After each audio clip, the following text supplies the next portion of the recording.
بسم اللہ والصلاة والسلام علی رسول اللہ۔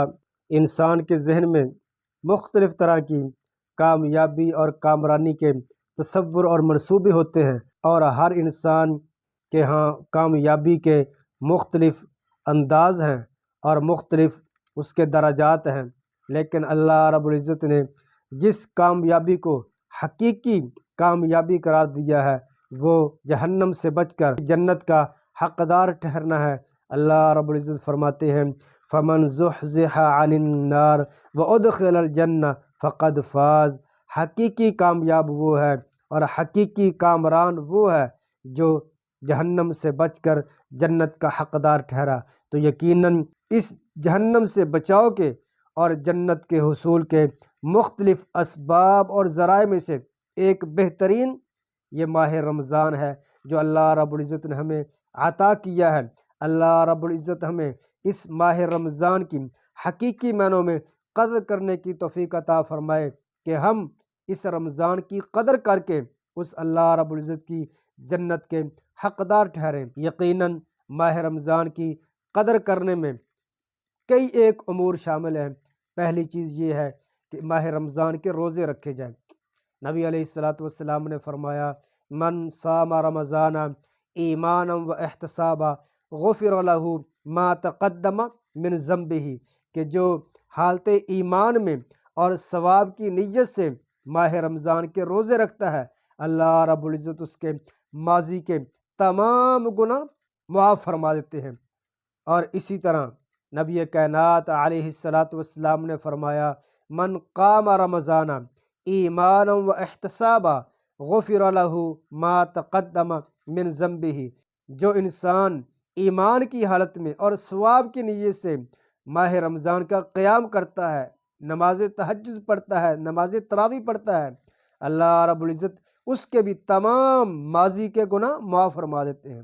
اور اسی طرح رسول رحمت صلی اللہ علیہ وسلم نے فرمایا من قام لیلۃ القدر ایمانا و احتسابا غفر لہ ما تقدم من ذنبہ، جو انسان حالت ایمان میں اور رب تعالیٰ کی رضا اور خوشنودی کی خاطر اور اجر و ثواب کی نیت سے لیلۃ القدر کا قیام کر لیتا ہے، لیلۃ القدر کی عبادت اسے نصیب ہو جاتی ہے، اس کے بھی اللہ رب العزت ماضی کے تمام گناہ معاف فرما دیتے ہیں۔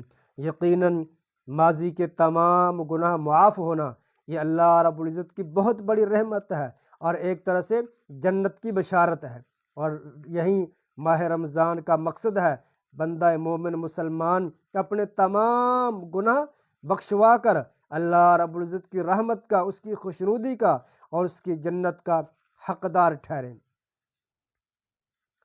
رسول اللہ صلی اللہ علیہ وسلم، صحیح بخاری شریف کی حدیث ہے ان اعرابیا جاء الی النبی، ایک دیہاتی آدمی سادہ سا مسلمان نبی علیہ السلام کی خدمت اقدس میں حاضر ہوتا ہے اور آ کے یہ سوال کرتا ہے یا رسول اللہ، اے اللہ کے رسول صلی اللہ علیہ وسلم، دلنی علی عمل اذا عملتہ دخلت الجنہ، آپ مجھے کوئی ایسے امور، کوئی ایسے اعمال تجویز فرما دیجئے، ایسے امور کے بارے میں رہنمائی کر دیجئے جو اعمال انجام دے کر میں اللہ رب العزت کی جنت کا حقدار ٹھہروں۔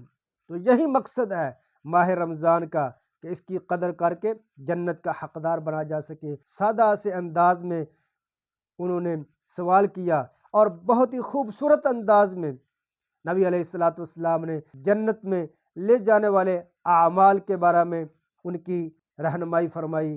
آپ نے فرمایا تعبد اللہ، سب سے پہلی چیز جنت میں لے جانے والے اعمال میں فرمائی کہ اللہ رب العزت کی عبادت اور بندگی کرنی ہے۔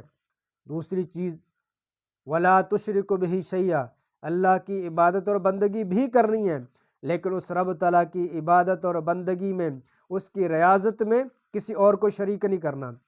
وَتُقِيمُ الصَّلَاةَ الْمَكْتُوبَةَ، فرضی نماز پڑھنی ہے۔ وَتُؤَدِّي الزَّكَاةَ الْمَفْرُوضَةَ، اور جو فرض زکوٰۃ ہے وہ ادا کرنی ہے۔ رمضان کے روزے رکھنا، نبی علیہ السلام نے انہیں 5 چیزیں بیان فرمائیں۔ پہلی، اللہ رب العزت کی عبادت اور بندگی کرنا۔ دوسری اللہ رب العزت کی عبادت اور بندگی میں کسی اور کو شریک نہ ٹھہرانا، تیسری جو فرض نماز ہے اس کی پابندی کرنا، چوتھی اللہ رب العزت کے دیے ہوئے مال میں سے زکوٰۃ ادا کرنا، اور آخری نبی علیہ الصلاۃ والسلام نے فرمایا وان تصوم رمضان، رمضان کے روزے رکھنے ہیں۔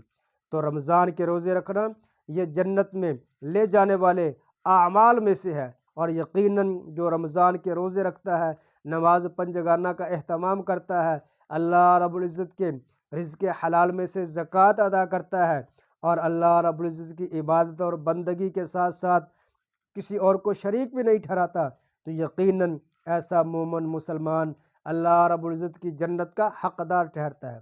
تو یہ صحابی رسول جب جنت میں لے جانے والے اعمال سننے کے بعد واپس جانے لگے تو انہوں نے ایک بات کا اعلان کیا، فرمایا والذی نفسی بیدہ لا ازید علیہ ولا انقص، قسم ہے مجھے اس ذات کی جس کے ہاتھ میں میری جان ہے، جو آپ نے جنت میں لے جانے والے اعمال فرمائے ہیں میں نہ تو ان میں کمی کروں گا اور نہ ہی زیادتی کروں گا۔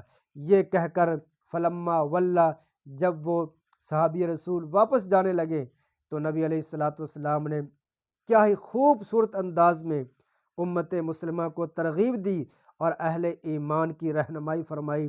آپ نے فرمایا من سرہ ان ینظر الی رجل من اہل الجنہ فلینظر الی ھذا، جو دنیا میں کسی زندہ جنتی انسان کو دیکھنا چاہتا ہے وہ اسے دیکھ لے۔ وہ کون تھے؟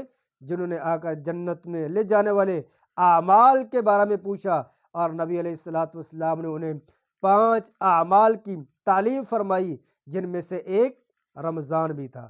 تو رمضان جنت میں لے جانے والے اعمال میں سے اہم ترین عمل ہے۔ تو اللہ رب العزت نے ہمیں بھی اب ماہ رمضان کا مہینہ عطا فرمایا ہے، تو ہم اس ماہ رمضان کی حقیقی معنوں میں قدر کر کے اللہ رب العزت کی رحمت کے، اس کی جنت کے، اس کی خوشنودی کے حقدار بن سکتے ہیں۔ وما علیہ الا البلاغ۔